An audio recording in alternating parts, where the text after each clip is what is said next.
we may just wrap up early. You want to hit on way too early predictions. Do we have time to hit on that, or do you have to run, man? I got a good 10 minutes. Yeah. Cool. Let's do it then, man. I know you had brung it up earlier in our text thread, kind of way too early predictions. What did you have in mind? And I'm kind of putting you on the spot. I didn't know if you were meaning win loss total, statistics. What are you thinking there with the way too early predictions? Well, I specifically, after I threw it out in the chat, I started thinking, well, what the hell do I mean? So I started.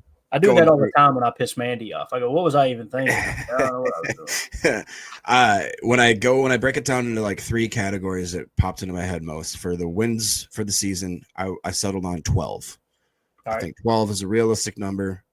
It gives us a few games that I'm sure we're going to be upset as we watch them. It seems like there's always a few. And then I went in the division. I want to be 4-2. I think we'll be 4-2. I like it. Hey, and big step from last year.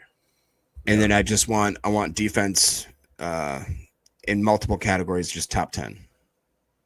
Whether that be scoring defense, rush defense, pass, whatever I want certain metrics, as many as we can in the top 10. And I think that would be one hell of a season. Yeah. And Tim, I want to get your take on it as well. Win-loss total. And listen, it's like he said, way too early. But just what are you thinking based off of what we did free agency, draft, just spur of the moment here? What do you think is a realistic win total? And like he said, maybe within the division as well. I like both of those guesses, by the way, Jacob. I really do. And I'll talk about what I think is the most important thing to make that come to fruition. But what do you think, Tim? 13-4. Let's go. 13-4. I can see it. Like I said, I was the guy who predicted 15 wins last year, so I'm always a little bit optimistic. But I think what you said at the top of the show is pretty accurate, somewhere in that 11-14 range. So Jacob's taking 12. I'm gonna take 13. And as far as the record in the division, just beat the Lions twice. That's all I'm looking for. Tim hates the Lions, bro.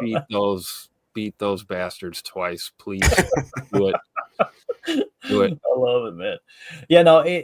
For me, it's I love what Mick Knight said here. Mick Knight said, "Healthy, love all season." Amen to that. That's what's. Oh, let's say Jordan Love is complete. We know he's going to be completely healthy week 1. Let's say he stays healthy all year, right?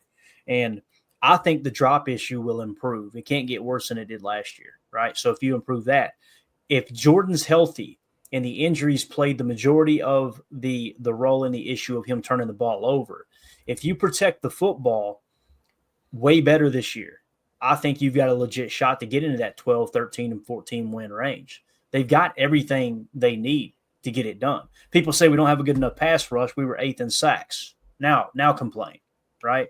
People were saying, oh, the defense in general gave up too many explosive plays.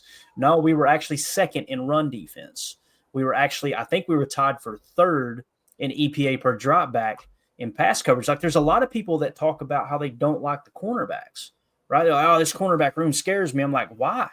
Yeah. Why? We're basically bringing back the same cornerbacks plus Nate Hobbs and possibly plus Jair Alexander, who didn't play a good chunk of the year. And we literally finished with one of the best pass defenses in the league.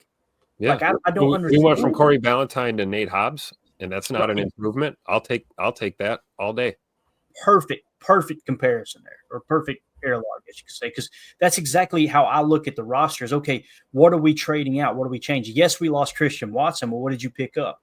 You picked up Matthew Golden, and you picked up Savion Williams, and you picked up Mecole Hardman, right? Mm-hmm. And the reality is all 3 of those may not live up to the production that Christian Watson's got when he's on the field, though.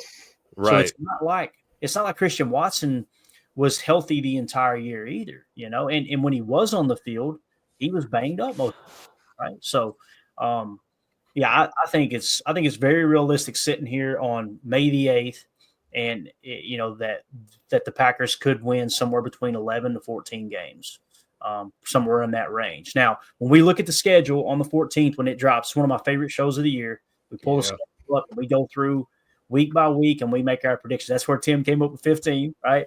And I'm the chicken, that comes up with a range rather than just here's how many games we're going to win. I like to look at it from that standpoint. Like, Low number 10 last year, high number 13. We finished. We'll be live on the air when the schedule releases, I believe. 7 p.m. Central on the 14th. Mm-hmm. Yeah, we'll probably have quite a few leaks by that time. I was going to say we'll be bright and early at 7 a.m. Central, getting all the leaks on X for sure. Mm-hmm.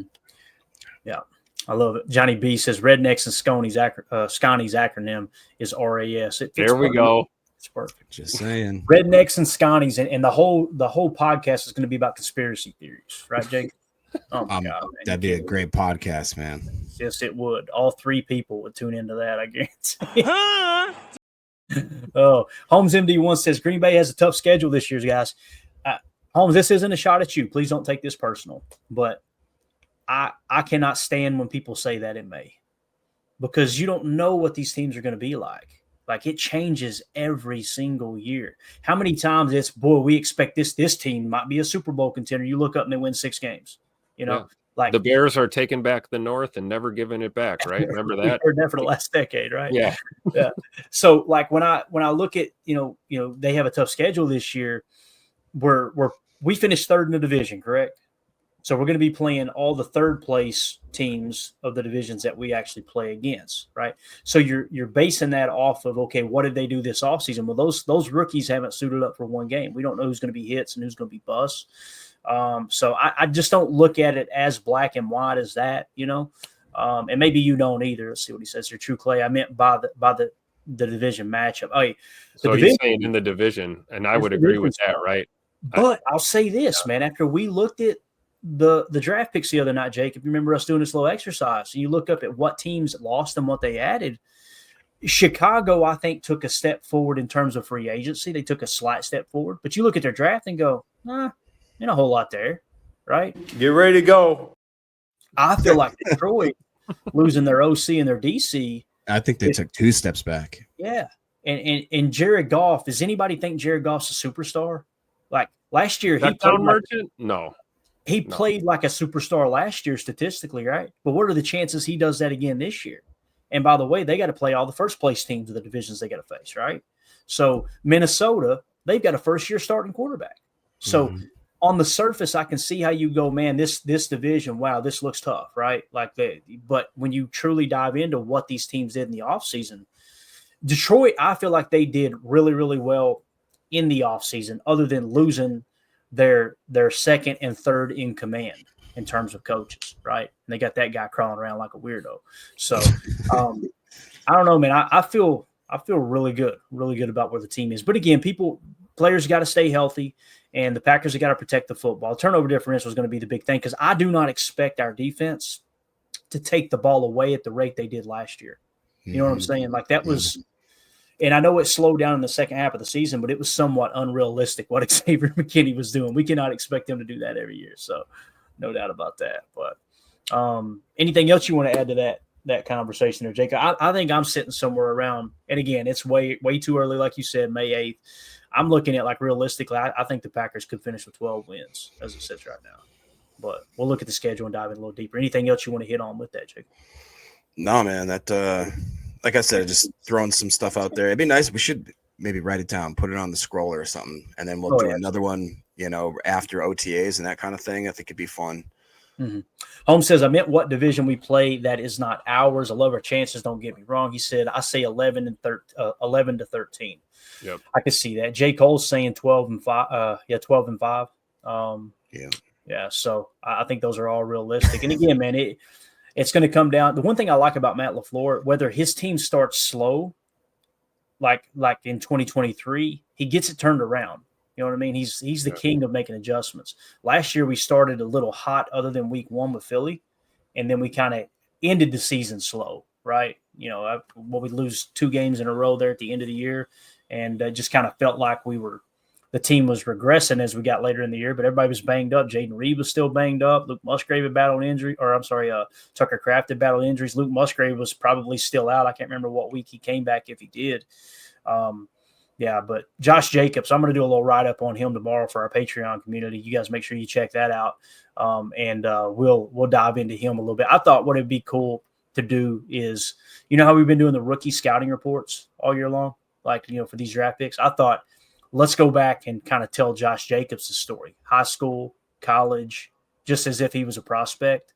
And there was a really, really cool clip from Bussin' with the Boys that's awesome, where he talked about the culture in Vegas and how he was looking around at guys laughing after a loss, and he was just ready to rip people's heads off. So it's just so cool. He's a Green Bay Packer. So anyway, what did Greg Rice say? Jacob, please do not say we will have a tie this year. Did somebody say a tie last year? I can't remember. I don't think I did. Maybe I did. Sounds like something I do.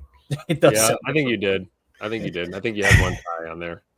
Ron Sample said they're going to go 0-2. They're going to start the season with 2 ties. So put your money on that. All right.